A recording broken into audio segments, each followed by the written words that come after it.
Hello, my name is Shane Walsh from County Kerry in Ireland and welcome to my channel.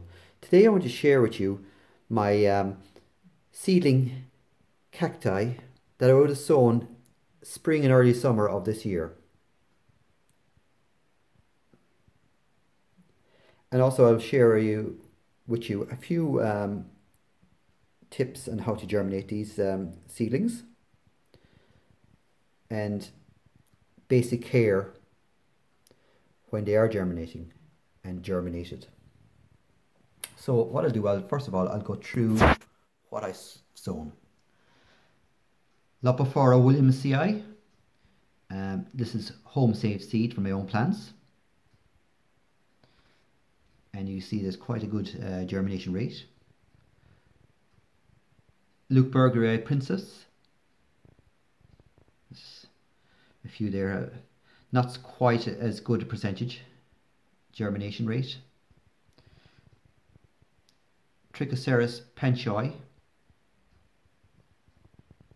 Succulbergia breviflora. Astrophytum, and that is variety Tamulipens. Astrophytum microstigma. Astrophytum tulens. Robotia fulviceta, again that's another of my home saved seed. This is a hybrid Chamilobivia, so it's two different Chamilobivias. Burning Desire crossed over with Debbie Tucker. Couldn't see there. Robotia fibergerii, again it's home saved seed. Robotia, there's no Robotia there. Spec MN351, which is a field number. Acanthocalcium Q Cassii. Gymnocalcium, home saved as well. Another home saved is Brassicilla cactus Hasselbergii, and that came from my 32-year-old Brassicilla cactus, that seed. Robotia minusula, that's home saved as well. Robotia muscolo sp nova, home saved. Piloceros glaucescens. Mammillaria alamensis, Mammillaria gramei, Mammillaria bullii, Mammillaria scuminii, Echinoceros pectinus, Echinoceros Bonkerii. There's one actually germinated. There's one little seedling on its own. Cactus herriae, Cactus acanthoides, Cactus wisselinii, Mammillaria hagenia rubra, and Arodadio pancillata. So, and they're all, I'm not going through all these, but these are all some very good germination rates and some not so good. So to germinate them, well, you need scrupulously clean pots, sterilized soil, which I sterilize in a microwave, and I usually seal them in a clear plastic bag. Try to sow them as early as possible. Now I sowed these in between April and June, and the reason why you sow them as early as possible, earlier if you can, but you want to grow them under artificial light, is because they need to get through their first winter, and in order to do that you want to germinate them earlier on in the year.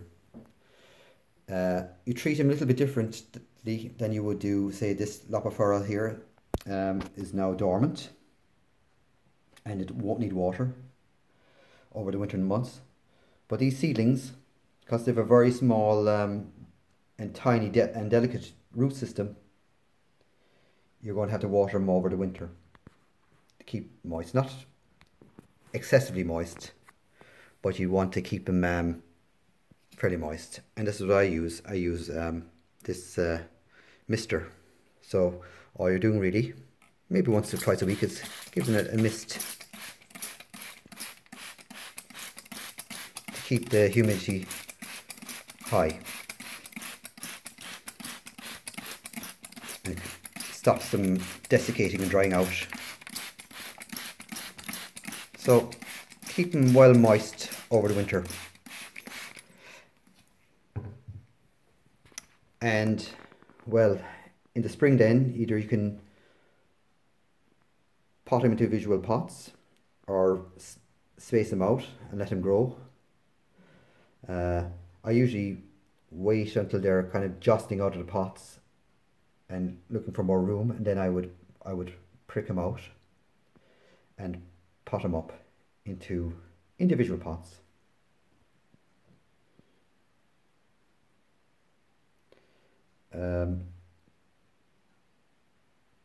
But I find with growing seed, you can get a way bigger variety of plants that you normally wouldn't get in a garden centre, or even sometimes you wouldn't get in mail order or nurseries. And it's a good way of expanding your collection of plants that you normally wouldn't find elsewhere.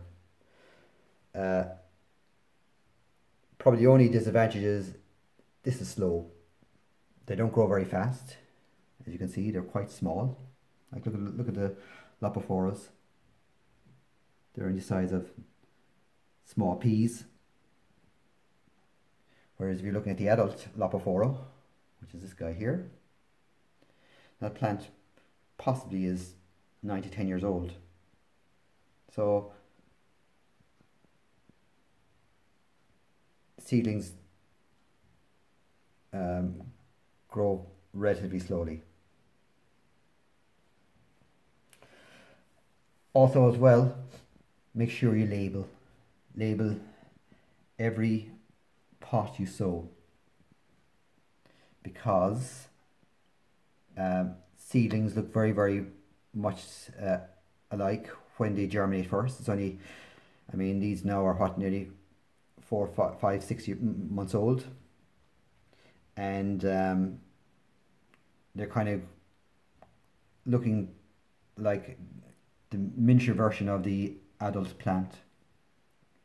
But it's very important that you label everything, and this label, and also other labels that you would do when you pot them up, that the labels are kept there for life, that you know the different varieties. Because if you look at there, like the mammillarias look very similar, and even the small fairy cactus and the small mammillaria look fairly similar. Sorry. So it's very important that you label everything, either with a pencil or a waterproof marker. So I have been told people would have when they're germinating and when they're growing, to keep them in the bags.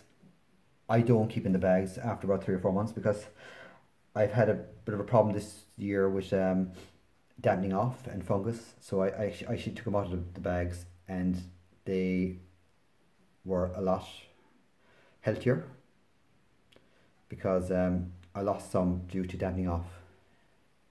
And I don't have access really to fungicides for dampening off diseases, because a lot of them being taken off the market. Also with seedlings, cacti seedlings especially, they don't like bright sunlight. They'll go bright pinky red due to sunburn. Not like the adult cacti, which can take full sun. Seedlings do not or won't take full sun, and you can kill them due to being sunburnt. And believe me, they go a bright pinky red. So you'll need to shade them for their first year, and even in the odd winter sunshine that we do get here in Ireland, I still shade them. And all it is it's another crate. So there's this here, upside down, with green netting or shade cloth, and this protects them from the sun. And once the spring and early summer comes, these will be taken out and gradually accustomed to my greenhouse. So it's very important to shade them, especially if you live in hot climates. Water for their first year, and again in the spring I give them a dilute liquid feed to bring them on. So that's my update on what I've sown in cacti this year. Thanks for watching. Subscribe if you haven't subscribed, and give me a thumbs up. And until next video, thank you and goodbye.